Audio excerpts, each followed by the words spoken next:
No início do ano, o Congresso isentou a multa dos partidos que não destinaram os percentuais mínimos de recursos para incentivar as candidaturas femininas nas últimas eleições. Foi um dos maiores retrocessos que a gente teve desde a aprovação das cotas. A Assembleia Legislativa do Estado de Goiás tem 41 assentos e apenas 2 deputadas. A gente chega para estacionar na Alego, lá está assim, deputado Adriana. Essa é uma linguagem violenta com mulheres na política. Quando eu lancei a minha campanha, falando, essa é minha família, eu, meu filho e minha companheira, eu pedi 20 apoiadores. Se a gente tem mais da metade da população, o correto seria 52% dos assentos reservados a candidaturas femininas. O que a gente tem que começar a discutir? A reserva de assentos. Mas como ter uma vereadora negra, lésbica, ainda macumbeira? Não existe, isso nunca teve na vida. Pois é, por isso que tem que ter.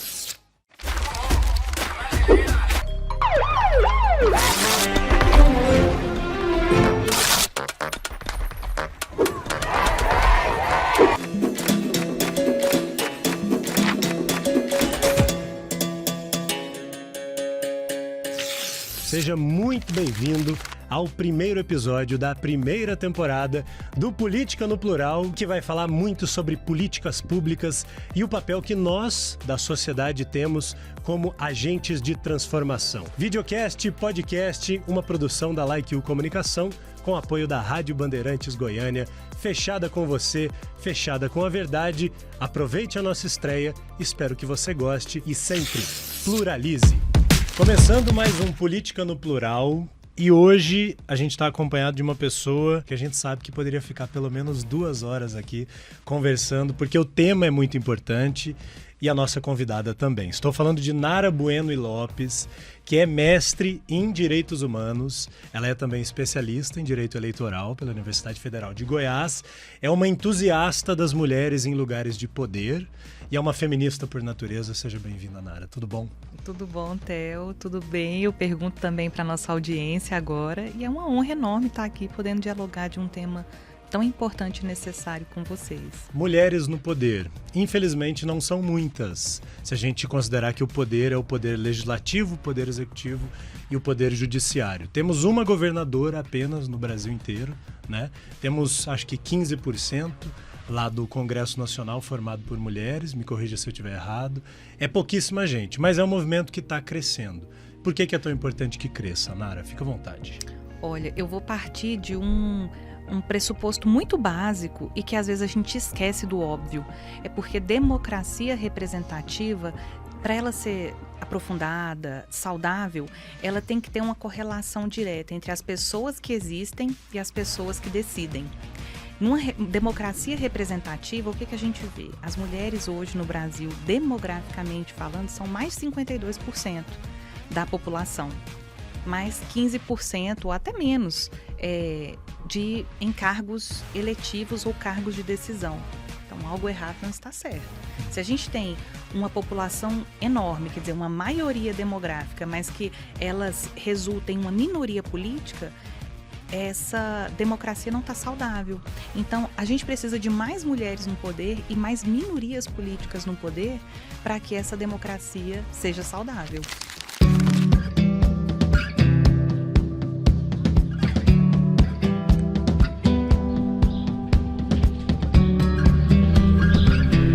Boa, gente! Olá! Olá, chefe! Seja bem-vindo! Bom. E você? Chega. Com licença, com licença. Olá, bom dia. Tudo bom? a todos. Como é que você está? Eu estou bem, vocês, sejam Prazer. bem-vindos. Meu nome é Sônia Crente Ferreira da Silva. Geraldo Pereira da Silva.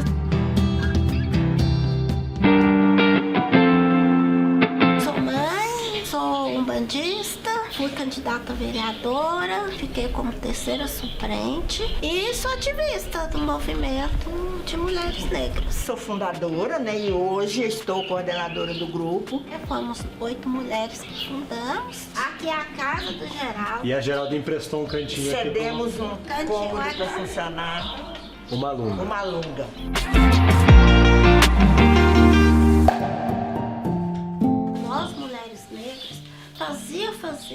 nós nunca tinha voz, sempre eram os homens negros que estavam na frente, que estavam falando, e nós que arrumava, que pensava. Que a mulher negra não tinha abertura em lugar nenhum. Quando juntamos essas mulheres aqui, a gente pensou, não, nós temos que fazer alguma coisa, vamos. Nós precisamos falar que nós somos negras, precisamos falar o que a gente quer, o que a gente sente, que a gente não via isso. E aí, Sônia, vocês topam? Ué, vamos lá. E depois nós sentimos a necessidade de entrar como se diz, no mundo. E aí a gente começou toda uma discussão de rodas de conversa, fazer rodas de conversa nos setores, começamos a trazer alguns dados. Nós não somos a minoria, nós somos a maioria da população, mesmo aqui no estado de Goiás, né? E a gente não tinha essas políticas públicas voltadas para a população negra. De que nossas mulheres estavam morrendo, de que nossas crianças estavam morrendo. E hoje a juventude, né? Que a maioria que morre são a juventude negra. Tanto homem quanto mulher. E se for LGBT, piorou ainda. E a gente já discutia isso há 20 anos atrás. Construindo a cidadania da mulher negra, saúde mental. Debate sobre anemia fosfor. Audiência pública, cotas para negros, universidades públicas e estaduais. O grupo estava debatendo cota em 2003 já. E muita gente participando. Muita gente. Oficina de maquiagem. Conversa de mulheres. E não tinha produto naquela época para nossa pele. Aí nós passávamos aquela pó branco. Eu, por exemplo, nunca passava. Eu falei, eu não quero que minha pele fique branca. Isso foi um problema. Agora existe. Agora. 26 instituições que juntaram um grupo específico de mulheres negras feministas e montaram essa articulação nacional. Pra gente mostrar pro governo brasileiro que o Brasil era um país que não tinha uma democracia de verdade.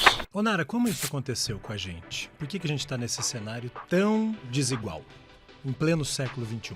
Distorções históricas, na verdade. O Brasil é um país que foi colonizado. E com a colonização, a gente absorveu uma visão de poder, uma lente de mundo que, dentre elas, também subjugava a mulher. Então, a nossa fundação política, a nossa inserção de Brasil enquanto Brasil no cenário mundial, já foi através desse viés de exclusão das mulheres. Então, o que a gente está tentando aqui é fazer um papel inverso, é fazer uma política de inclusão de mulheres nos espaços de decisão, porque essa exclusão, ela já vem como ela é naturalizada. Então, nessa sociedade judaico-cristã colonizadora que nós fomos submetidos, essa é uma premissa. A gente partiu disso. Eu acredito que daí que esteja o nosso problema originário. Essa solução de inclusão de mulheres ou de paridade democrática, ela perpassa uma série de fatores. Uma é a preparação. Mulheres, em geral, se sentem seguras para participar de política só quando se sentem preparadas. Então, esse é um ponto. Outro ponto é, nós temos que mudar a linguagem geral, a cultura política. Porque pensa bem, quando a gente fala de política institucionalizada é uma coisa, mas cultura política, ela amplifica muito mais a discussão. Então, a gente também tem que modificar a cultura política. Vem da conscientização da sociedade para esse olhar, ou as mulheres têm que adotar uma postura de enfrentamento para mudar o olhar da sociedade? Theo, é interessante essa sua pergunta, porque existem teóricas que dizem que o enfrentamento ele é prejudicial. Eu particularmente discordo. Eu acho que enfrentar de frente, de peito aberto, com bons argumentos, uma discussão, a gente pode sair muito maior do que a gente entrou. É necessário, sim, que as mulheres, na minha visão, claro, que as mulheres enfrentem, façam esse enfrentamento, inclusive argumentativo, acadêmico, político. Hello, gente! Adivinha onde que a gente está hoje? Na Assembleia Legislativa de Goiás, porque a gente vai participar de um evento das mulheres negras na política aqui de Goiânia. Vem com a gente! A importância desse evento, eu coloco assim, quem tem medo da mulher na política, né? Todo mundo tem muito medo de mulher na política. Os diálogos democráticos e direitos humanos é um conjunto, né, de propostas com qual objetivo? Ampliar espaços cívicos e democráticos nesse momento da história da República do Brasil, com ênfase para as populações e grupos que estão sendo fortemente atacados em seus direitos e garantias, né, de liberdades todas, liberdades de participação, de informação, liberdade religiosa, mulheres, LGBTQIA+, população trans, travesti. Quem está no poder desde sempre tem medo de outras pessoas de diferentes vertentes entrarem na política. Por quê? Porque nós vamos fazer um deslocamento de poder, deslocamento de pautas, de políticas públicas. Quando a gente ocupa o poder, a gente desloca a prioridade das decisões. Companheira, me ajude, eu não posso andar só. Eu sozinha eu ando bem, mas com vocês eu ando melhor, né? Que vamos todas juntas. Agora, Brasil. A multiplataforma hoje é um caminho sem volta e simplesmente extraordinário. Um jeito de você interagir melhor ainda com o ouvinte. Assim como o ouvinte tem a condição de interagir com a gente no estúdio. Fala, Edson. Você que nos ouve pelo rádio, pode nos assistir pela internet também, via celular.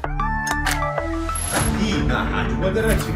A cada dia a gente vai conseguindo ter cada vez mais proximidade com quem nos acompanha do outro lado da TV ou do outro lado do rádio, exatamente por estarmos ao mesmo tempo em vários locais, em várias plataformas. Então a gente ganha e o ouvinte ganha também. Rádio Bandeirantes Goiânia, aberta para o mundo.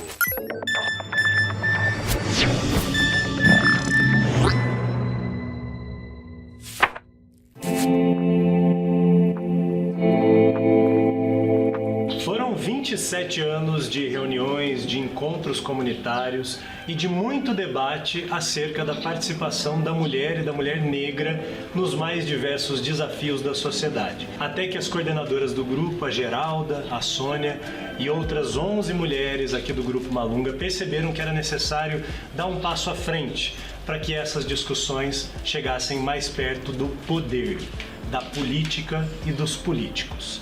Como é que foi essa transição? Como é que vocês foram recebidas, Sônia?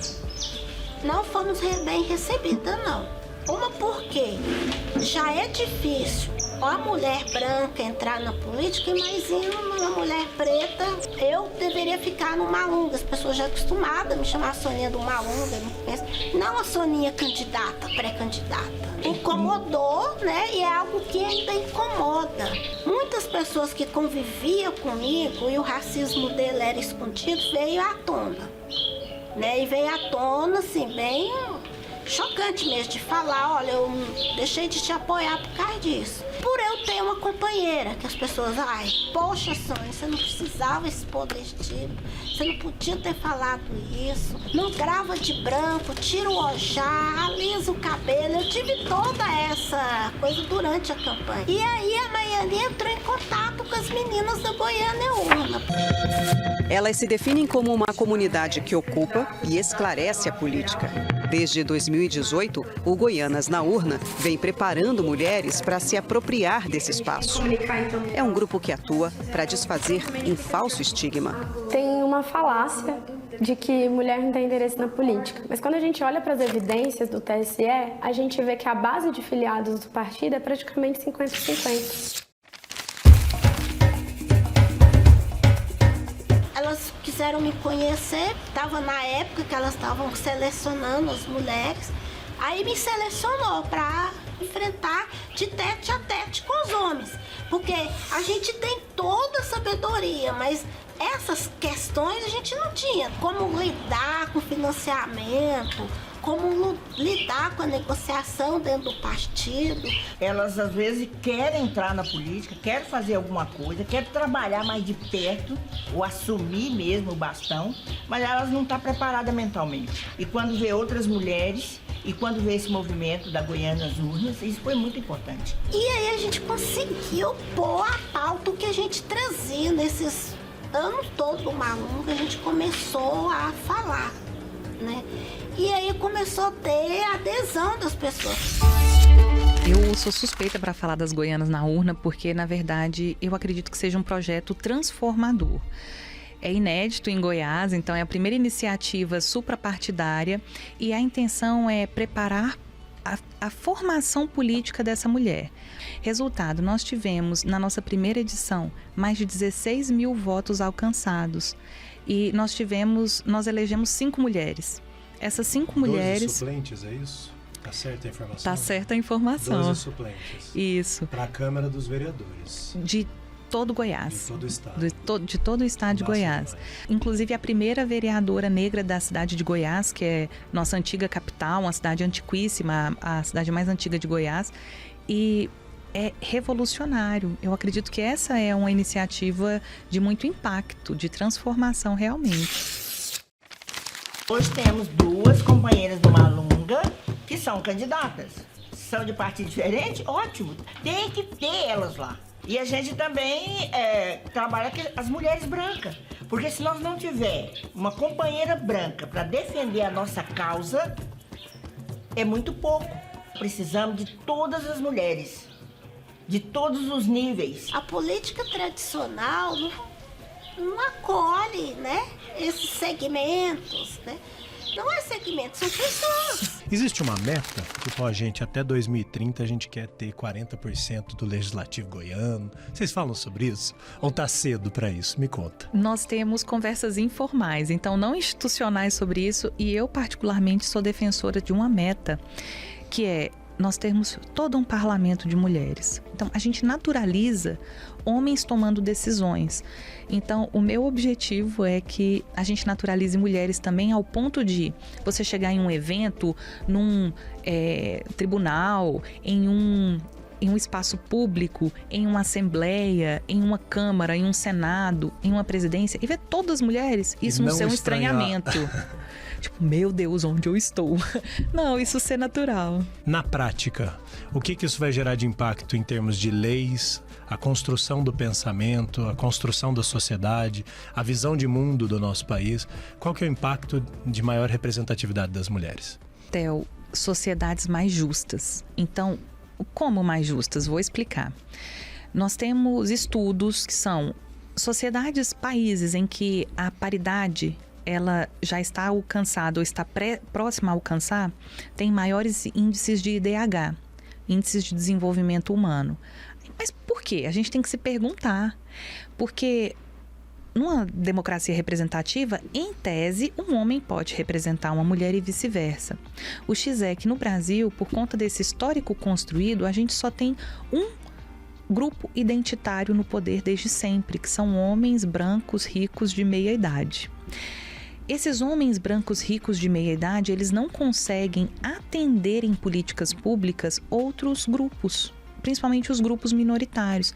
E isso se reflete em quê? Se a gente implementa regimes mais justos, mais igualitários, atendendo as mulheres, e essa é uma pauta feminista, nós não temos uma desproporção para os homens. Então, mulheres feministas não querem ver homens sofrendo, não é esse o ponto.